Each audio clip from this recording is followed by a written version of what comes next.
Misbah and company, because and of course the chairman ki or Misbah ki or the other people, unki domain hai कि they will pick for the next अगर खुदा ना खास्ता अगर ऐसा होता है तो then it's up to them who they pick actually.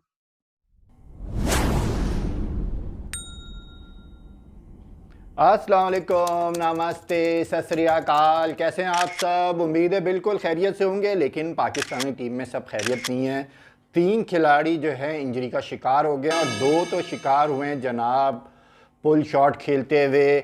और मुझे समझ नहीं आ रही कि क्या इमाम उल हक की तरह बाबर आजम की आई साइड भी वीक हो रही है कि पुल शॉट की ट्रेनिंग हासिल कर रहे हैं और उनके तवज्जो किस तरफ थी। यकीनन इंजरी हो जाती है, गलतियां होती हैं और गलतियों से ही इंसान सीखता है, लेकिन सवाल फिर यहीं आता है और वही सवाल मैं करूंगा कि प्लानिंग कहाँ है। आपका मेन बैट्समैन है और मेरे ख्याल से शुएब अख्तर भी कहते रहे हैं कि वक़ार और मिसबाह की सोच थोड़ी सी ऐसी है कि बहुत एक्स्ट्रा ट्रेनिंग करवाते हैं और एक्स्ट्रा ट्रेनिंग से कभी कभी टीम में इंजरियां बढ़ जाती हैं और यही हो रहा है। इमाम उल हक की इंजरी हुई, उनके अंगूठे में फ्रैक्चर हुआ और फिर बाबर आजम के अंगूठे में फ्रैक्चर हुआ। आपके पास इस वक्त जो वाइस कैप्टन हैं उनकी भी इंजरी के बारे में है और उनको भी निगल हो रहा है और वही मसला दोबारा से सामने आ रहा है जिसकी वजह से वो जिम्बाब्वे के खिलाफ सीरीज़ नहीं खेल पाए थे। अब सवाल तो कई बनते हैं और सवाल के जवाब देने होते हैं और वक़ार यूनुस ने कुछ सवालों के जवाब भी दिए। हमारे एक रिपोर्टर हैं शुएब जट साहब, उन्होंने सवाल किया कि आमिर ने क्यों जो है टेस्ट क्रिकेट छोड़ी और रेड बॉल क्रिकेट क्यों छोड़ी और क्या वर्कलोड की वजह से शाहीन आफरीदी का कैरियर भी ख़तरे में। तो वक़ार यूनुस ने ये बात मानने से सरासर इनकार कर दिया और वो कह रहे हैं कि शाहीन आफरीदी तो इस वक्त ओवर रेस्ट का शिकार हैं और आमिर ने भी जनाब अपना जो लीग क्रिकेट्स की वजह से टेस्ट क्रिकेट ना खेलने का फ़ैसला किया है। कोई एक्स्ट्रा वर्कलोड नहीं था और वो भी इंटरनेशनल क्रिकेट खेल चुके हैं, टेस्ट क्रिकेट खेल चुके हैं और वो नहीं समझते कि कोई एक्स्ट्रा वर्कलोड पाकिस्तानी बॉलर्स पे डाला जाता है और उनकी मौजूदगी में तो ये हो ही नहीं सकता। वर्क मैनेजमेंट के लिए तमाम कोचिंग स्टाफ बहुत अच्छी तरीके से काम कर रहा है और वर्क मैनेजमेंट का सिस्टम बहुत बेहतरीन है पाकिस्तान क्रिकेट में। लिहाजा आमिर का मसला कुछ और है और वो क्या मसला है, उन्होंने क्या कहा, वो भी हम आपको बता देते हैं।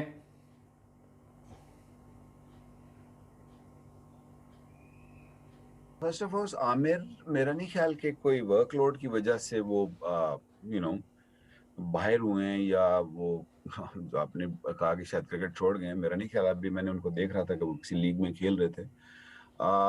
तो उनका जहाँ तक है कि वो जी टीम ने जनाब आज ही प्रैक्टिस की और प्रैक्टिस में आज ही बाबर आजम ज़ख्मी हुए हैं। अब कैप्टनसी कौन करेगा?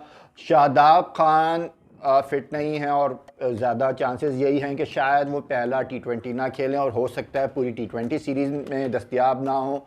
अब अगर वो नहीं होते तो ऑप्शन क्या है? ऑप्शन है मोहम्मद हफीज़, ऑप्शन है सरफराज अहमद। सरफराज अहमद को यकीनन कप्तान बनाना एक अच्छी चॉइस होगी। उनकी कप्तानी में पाकिस्तानी टीम ने कई सीरीज़ जीती हैं, पाकिस्तानी टीम ने शानदार कारकर्दगी दिखाई है, लिहाजा सरफराज एक ऑप्शन हो सकते हैं। अगर सरफराज पे एतराज़ है तो हफीज़ को बनाया जा सकता है और हफीज़ पे एतराज़ है तो फिर आपके पास सीनियर खिलाड़ी बचते हैं वहाब रियाज।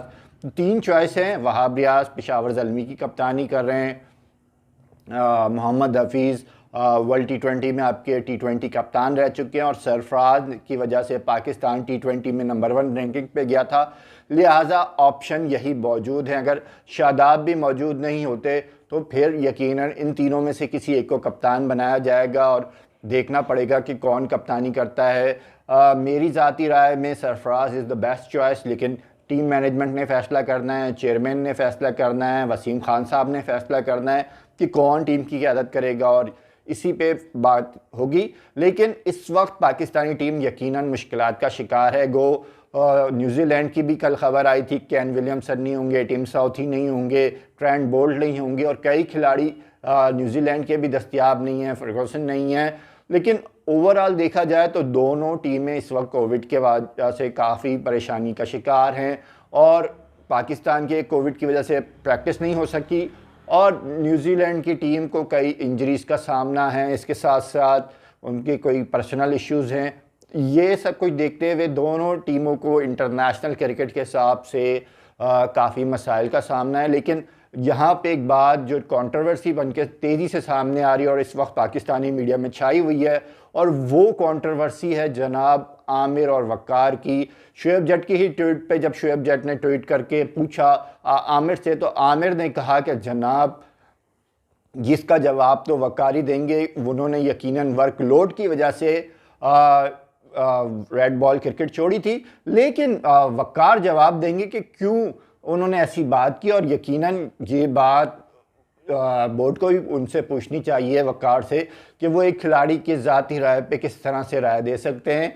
और यकीनन वक़ार एक बड़े फास्ट बॉलर है, लेकिन इसका ये मतलब नहीं है कि वो हर बात पे और हर खिलाड़ी के बारे में इस किस्म की बात करते रहें। मामला थोड़ा सा बढ़ रहा है। यकीनन जब टीम में सिलेक्ट नहीं किया गया था, जब भी आमिर ने नापसंदीदगी का इज़हार किया था 35 खिलाड़ियों में नाम ना आने पे, पाकिस्तान के कई क्रिकेटर जनाब अमेरिका शिफ्ट हो गया, जिसमें एक समी असलम भी शामिल हैं। और ऐसा लग रहा है कि आमिर की बातों से भी कुछ ऐसी झलक आ रही है कि शायद वो भी मुस्तकबिल के बारे में कुछ सोच रहे हैं। इंग्लैंड में शिफ्ट होने की पहले ख़बर आई थी जिसकी उन्होंने तरदीद की थी, और ऐसा लग रहा है कि अमेरिका से उनको भी कुछ ऑफ़र्स आई हुई हैं। अब ये देखना पड़ेगा कि वो अमेरिका जाते हैं या नहीं जाते, क्योंकि 35 रुकनी खिलाड़ियों में अगर किसी खिलाड़ी का नाम ना आए और वो खिलाड़ी दुनिया का बेहतरीन खिलाड़ी हो तो यकीनन उसके लिए परेशानी की बात होती है। और आमिर भी यकीनन परेशान हैं, और गो उनकी अभी हाल फिलहाल में कारकर्दगी भी कुछ अच्छी नहीं है। पाकिस्तान सुपर लीग में भी वो कोई ख़ास परफॉर्मेंस नहीं दिखा पाए। लंकन प्रीमियर लीग में एक 5 विकेट की उनकी कारकर्दगी ज़रूर है, लेकिन पिछले 2 सालों में देखा जाए तो उनकी औसत भी ख़राब हुई है, उनका स्ट्राइक रेट भी ख़राब हुआ है, और उनकी विकटें भी बहुत कम हैं इंटरनेशनल क्रिकेट में, और इकॉनमी रेट भी उनका बहुत ख़राब है।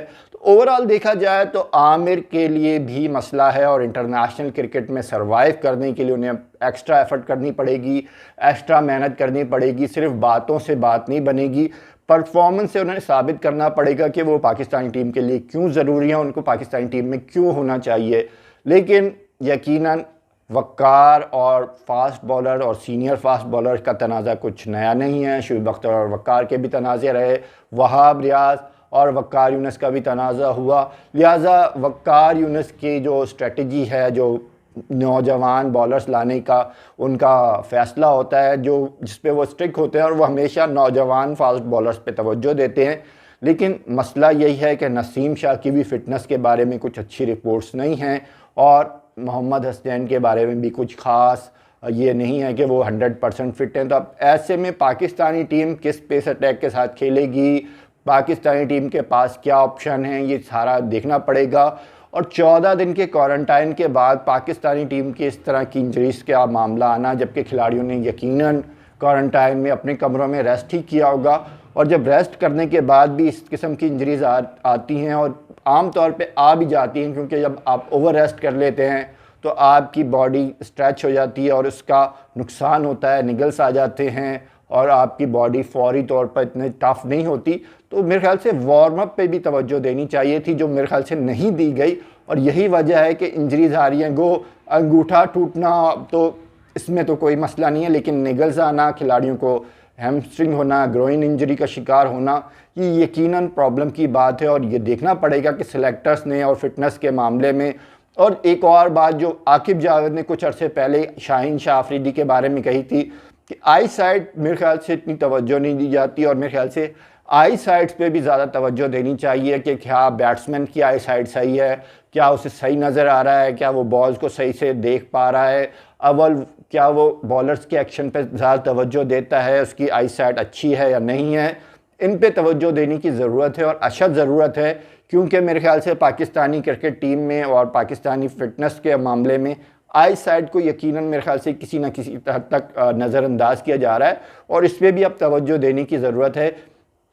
कहीं ऐसा तो नहीं है इमामुल हक की तरह बाबर की आई साइड भी मुतासिर हो रही है, और अगर मुतासिर हो रही है तो इससे यकीनन उनकी बैटिंग ख़राब होगी, और अभी से इस पे तवज्जो देने की अशद ज़रूरत है। मेरे ख्याल से आज के लिए इतना ही काफ़ी है। कल हम फिर मिलेंगे और बहुत सारी बातें करेंगे। मुझे इजाज़त दीजिए।